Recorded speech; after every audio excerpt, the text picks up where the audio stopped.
Hi friends, आज शुरू करते हैं the cause of my life के पार्ट 7। पिछले पार्ट में हमने सुना था कोरेन और क्रिस्टल दोनों प्लानिंग करते हैं कि जान और जियान मिन को ईबो के डिजेबल होने की बातें वे नहीं बताएंगे। दूसरी तरफ जैसे ही ईबो को पता चलता है कि उसके पापा उसकी दूसरी शादी करने वाले हैं, वो बहुत ज़्यादा गुस्सा हो जाता है। अब आगे की स्टोरी। कुआन लू अपने पेरेंट्स के घर घूमने के लिए आया था। क्रिस्टल कहता है, मिस्टर वांग जहान का हाथ अपने बेटे के लिए मांग रहे हैं। जियानमिन कहता है, क्या? कुआन लू कहती है, मगर मामा आपने उन्हें क्यों नहीं कहा? जहान ऑलरेडी एंगेज है। क्रिस्टल कहती है, मैंने कहा था मगर उन्होंने बहुत ज़्यादा इंसिस्ट की और फिर मुझे लगता है वो बहुत ज़्यादा बेस्ट चॉइस है। उनका बेटा बहुत ज़्यादा रिच और हैंडसम है और डेरियन से तो बहुत ज़्यादा बेटर है। डेरियन तो कुछ खास कमाता भी नहीं है और मुझे लगता है इस एंगेजमेंट को यहीं पर ही ब्रेक कर लेना चाहिए। जहान जो उसी समय घर पर आया था, वो उन लोगों की बातें सुनकर कहता है, नहीं मामा प्लीज़ उन्हें मना कर दीजिए, मैं ये शादी नहीं करना चाहता। ये कहकर वो अपने रूम में चला जाता है। कुआन लू भी उसके पीछे चली जाती है। जियानमिन कहता है, हाँ मेरा बेटा ठीक कह रहा है, उसका एंगेज बचपन से ही हो गया है, इसे इस तरह तोड़ नहीं सकते। ये कहकर वो भी चला जाता है। क्रिस्टल गुस्सा होते हुए कहती है, ये लोग कितना ज़्यादा स्टूपिड है, ये लोग अच्छी तरह से समझ क्यों नहीं रहे हैं। जान रोते हुए कहता है, सीजे प्लीज़ मामा को कह दीजिए इस प्रपोजल को मना कर देने के लिए। मैं डेरियन के अलावा किसी से भी शादी नहीं करना चाहता। कल मैं बॉस से बात करूंगा और इस जॉब से भी रिजाइन कर लूँगा। अब अगले दिन जान कुरेन का ऑफिस जाता है। जान कहता है, आप अपने आप को क्या समझते हैं? आपको लगता है आप पैसों से सब कुछ खरीद सकते हैं, मगर आप गलत है। आप पैसों से सब कुछ खरीद सकते होंगे, मगर मैं आपका स्लेव नहीं हूँ या फिर मैं कोई गोल्ड डिगर नहीं हूँ। मैं दूसरे लोगों की तरह नहीं हूँ। मैं पैसों के लिए किसी के पैरों के नीचे गिर के रहूँ। सॉरी अगर मेरी बातें आपको बुरा लग रहा है, मगर मैं आपकी प्रपोजल को एक्सेप्ट नहीं कर सकता। मैं इस जॉब से रिजाइन दे रहा हूँ। कुरेन कहता है, मैं समझ सकता हूँ, इट्स ओके अगर तुम इस प्रपोजल्स को एक्सेप्ट नहीं कर सकते, मगर एटलीस्ट इस जॉब से रिजाइन मत दो। जान आगे कुछ भी नहीं कह पाता, वो बस वो करते हुए वहाँ से चला जाता है। अब कुछ देर बाद जान अपने रूम में बैठा हुआ था। वो डेरियन को कॉल करते हुए कहता है, मैं चाहता हूँ हम लोग एक हफ्ते के अंदर ही शादी कर लेंगे। डेरियन कहता है, एक हफ्ता?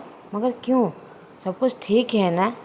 जान कहता है, नहीं कुछ भी ठीक नहीं है, प्लीज़ मेरी बात सुनो। ये कहकर वो कॉल कट कर देता है। कुआन लू जो जान के पास बैठी हुई थी, वो कहता है, अजान तुम्हें लगता है तुमने राइट डिसीजन ली है? मुझे लगता है मामा ठीक कह रहे हैं। ईबो बहुत ज़्यादा रिच और हैंडसम है, तुमने उसे टीवी में देखा था ना? जान कहता है, सीजे प्लीज़ आप मामा के साइड मत लीजिए, मैं ऑलरेडी डिसाइड ले चुका हूँ। क्रिस्टल कहती है, जान मैं तुम्हें कह रहा हूँ तुम इस डिसीजन पर एक बार फिर से सोचो। तुम डेरियन से एंगेजमेंट तोड़ दो। तुम एक बेटर डिजर्व करते हो। तुम्हें पता है तुम्हारी आंटी कैसी है। मुझे लगता है वो बस तुम्हारे पैसों के पीछे ही पड़ा है। तुमने नोटिस नहीं की तुम्हारे प्रमोशन के बाद उसने कैसे एक चीप सा गिफ्ट तुम्हारे लिए भेजा था। तुम एक बार ईबो के बारे में भी सोचो। जान कहता है, मामा प्लीज़ मैं ऑलरेडी अपनी डिसीजन ले चुका हूँ, आप ईबो के बारे में पूरी तरह भूल जाइए। डेरियन मुझसे बहुत ज़्यादा प्यार करता है और वो जितना भी कमाता है मैं उसमें एडजस्ट कर लूँगा। प्लीज़ आप उसके बारे में ऐसे नेगेटिव बात मत कीजिए। मैं ऑलरेडी डिसाइड ले चुका हूँ और मैं पापा से कहने जा रहा हूँ। ये कहकर वो वहाँ से चला जाता है। दूसरी तरफ कुरेन और ईबो लॉन में बैठे हुए थे। कुरेन कहता है, ईबो तुम अपने डिसीजन पर फिर से क्यों नहीं सोचते? मैं अब बूढ़ा हो गया हूँ, अब ज़्यादा दिनों तक नहीं जी पाऊँगा। मैं बस तुम्हें खुश देखना चाहता हूँ। तुम एक बार उस लड़के से मिलो, मुझे भरोसा है तुम इस बात पर कभी भी रिग्रेट नहीं करोगे। इब्बो गुस्से से चिल्लाते हुए कहता है, डैड आप मेरी बातें क्यों नहीं समझ रहे हैं? मैं आपसे 1000 बार कह चुका हूँ, मैं शादी नहीं करना चाहता। अगर आप इस बारे में दोबारा बात की तो मैं पॉइजन ले लूँगा और मर जाऊँगा। कुरेन अपने चेस्ट को टाइटली पकड़ लेता है, कहता है, क्या तुम मेरे इकलौते बेटे हो? तुम कैसे? ये कहकर वो नीचे गिर जाता है। अभी वो डैड कहकर बड़ी जोर से चिल्लाने लगता है, डैड आपको क्या हुआ? उसी समय सीसी और कुछ सर्वेंट आ जाते हैं और वो कुरेन को लेकर रूम के अंदर चले जाते हैं। डॉक्टर आता है कुरेन को चेक करने के लिए और सभी को बाहर जाने के लिए कहता है। इबो तो रेडी नहीं था, मगर सीसी उसे बाहर लेकर चला जाता है।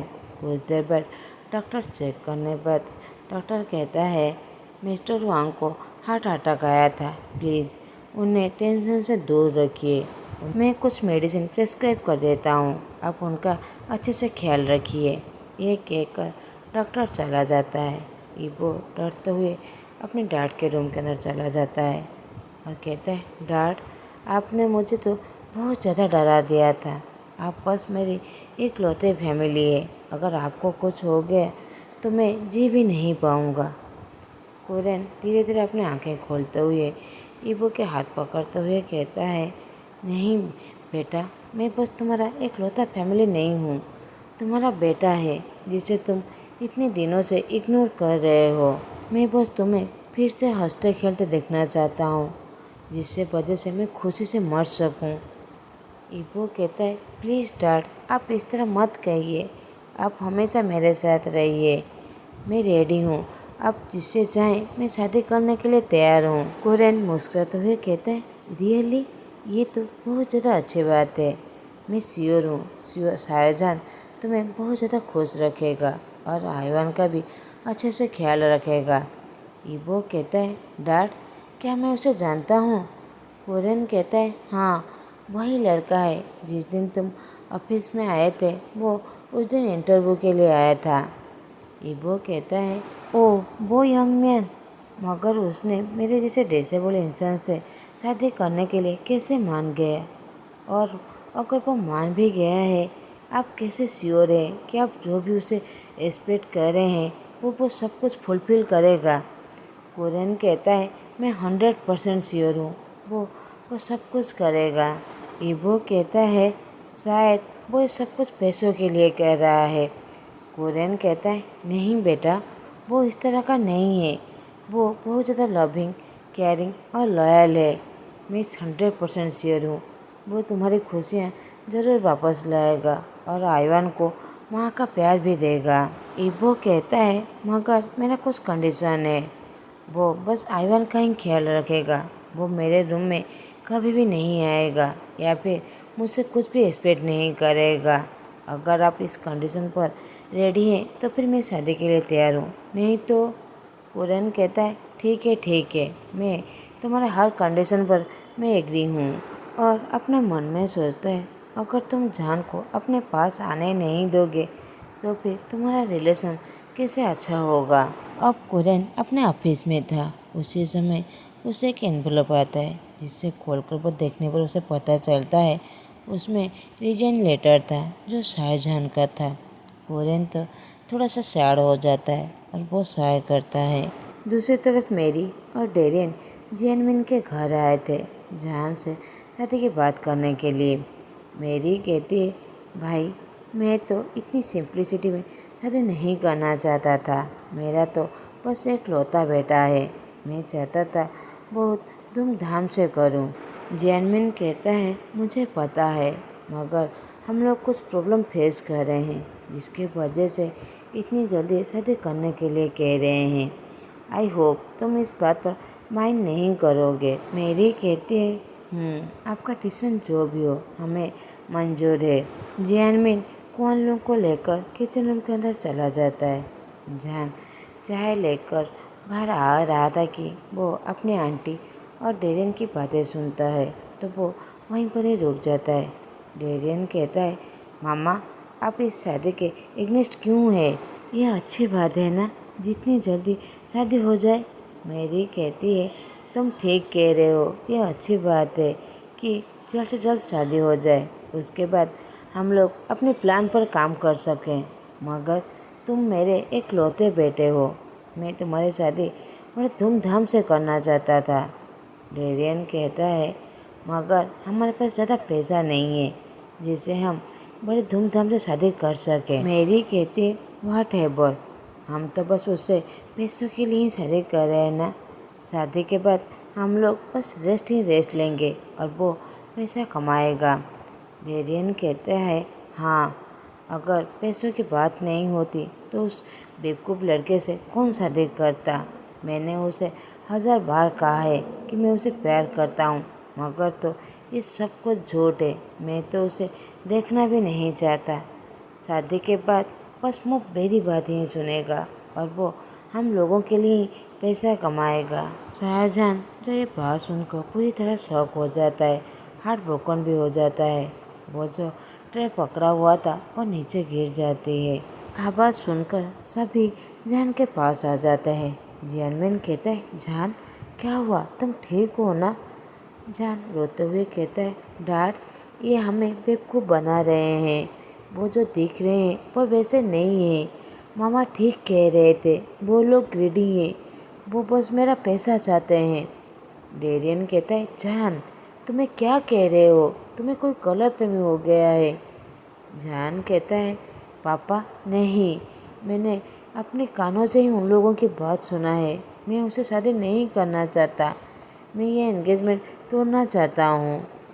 क्रिस्टल जो इतनी देर से बस गुस्सा होकर बैठा हुआ था, वो तो ये बात सुनकर अब खुश हो जाती है। डेरियन जान के हाथ को पकड़ते हुए कहता है, क्या तुम पागल हो गए हो? तुम्हें क्या कह रहे हो? तुम्हें पता है मैं तुम्हें बहुत ज़्यादा प्यार करता हूँ, मैं तुम्हारे बगैर रह भी नहीं सकता। मगर जान डेरियन से अपने हाथ छुड़ाकर उसे जोर से स्लैप करता है और कहता है, तुम मुझे छूने की कोशिश भी मत करो। मेरी गुस्सा होते हुए कहती है, तुम्हारी हिम्मत कैसे हुई मेरे बेटे को हिट करने की? भाई, अब देखकर क्यों कुछ नहीं कह रहे हैं? जान अपना एंगेजमेंट रिंग निकालकर डेरियन के फेस पर फेंकते हुए कहता है, अब हो गया, तुम लोग निकल जाओ। डेरियन ग्लेयर देकर जान के जिसको पकड़ते हुए कहता है, तुम ठीक नहीं कह रहे हो, मैं इसे बिल्कुल भी नहीं भूलूंगा और तुम्हारी इस स्लैप का ज़रूर रिवेंज लूँगा। ये कहकर वो अपने माँ को लेकर वहाँ से चला जाता है। जियानविन अपने चेस्ट को पकड़ते हुए कहता है, जान, तुमने ये क्या कर दिया?